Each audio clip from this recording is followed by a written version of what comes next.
All right, Corey, most people would understand your primary responsibilities being the administrative head of conference, but what else do you see as being your other responsibilities? Sure. A major part of my responsibilities would include interpreting NCAA bylaws and any UMAC governing bylaws that we have. So breaking that down a little bit more tangible, the NCAA looks for the commissioners of the conferences to play a major role in providing interpretations to their membership. So if an institution has inquiry about a bylaw, is this permissible? Would this be a violation? They first come to me, and in most cases I'm able to give them an interpretation or an answer. In some cases I go to the NCAA if it's not clear based upon either precedents or some previous interpretations that the NCAA has given. So that's a fair amount of time. I also process the violations for our conference, so if an institution has an NCAA violation, work with them in properly processing that and sending that on to the NCAA. So that's a major part of my responsibilities. I also create all the schedules. So for we have 18 conference sports. Scheduling, depending on the sport, can be anywhere from 2 to 4 years in advance or more. So that's a big piece as well, and certainly overseeing the officiating, trying to continue improving and developing our officiating, as well as just the general with things that come out of games, behavior issues, concerns, official issues. The unpleasant stuff. Yes, those can be certainly time-consuming, but still necessary to address and to make sure they're properly taken care of. So that's also a core part of what I do. And conference reputation is also a concern of yours. As a commissioner, what are the kinds of things you can do to sort of enhance the reputation of the conference? Absolutely. We certainly are very young in terms of the UMAC and our conference membership as part of the NCAA. So that's certainly a key part of what I'm trying to do, and in our conference as a whole, our administrators, is improve our position both regionally and nationally in terms of a Division III conference.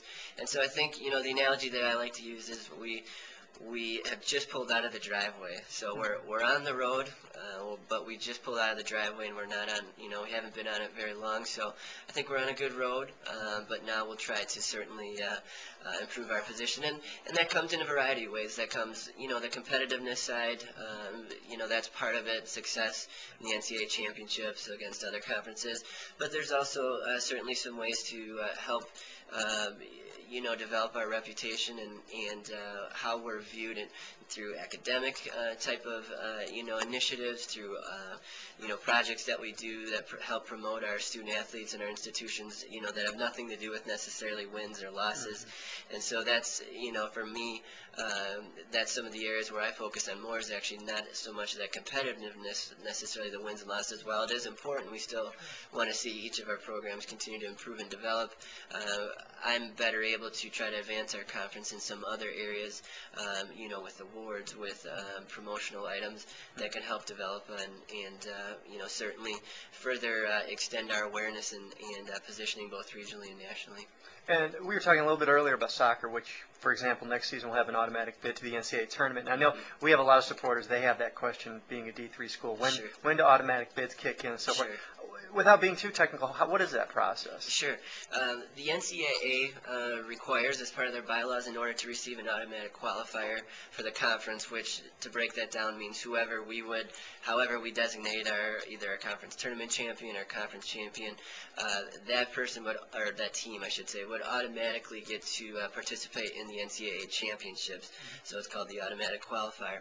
The NCAA requires that in order to receive that, you have to have a minimum of 7 institutions participating in that sport, and they obviously have to be NCAA Division III members. So we certainly meet that with the majority of our sports, that 7-team minimum. You also have to wait 2 years from when you become a recognized conference. So last year was our first year that the UMAC was an NCAA Division III conference, year 1 of our 2-year waiting period. This year, 2009, 2010 is our second year of that 2-year waiting period. So now starting next year, in the fall of 2010, in most sports, we'll start to receive that automatic qualifier. We do have a few sports, football, because of our change in conference membership, that's 1 year later. So we'll have the football AQ in the fall of 2011. We do have a couple other sports where, men's and women's tennis right now, we're not at that 17 minimum. Hopefully we'll be changing and addressing that in the near future, but right now, the majority of our sports certainly will qualify for that AQ starting next year. And that's pretty exciting. And then, to me, that it sounds like a lot of that goes hand in hand with reputation, because we get out there, it's on a national stage. Absolutely, yep. I think it'll certainly be a change for us just to have, a guaranteed one. In some cases, maybe we'll have more than one team participating in that NCAA championship, which brings with it a lot of national recognition, awareness.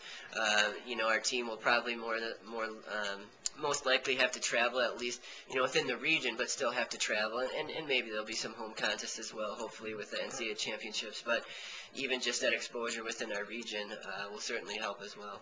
Okay. Well, you just finished the golf coaches meeting. What are you going to do this afternoon? Head back out in the course. It's a rainy day. It's certainly doesn't appear to be letting up, but head back out and watch some of our great student athletes on the golf course. Excellent. Thanks a lot. You bet.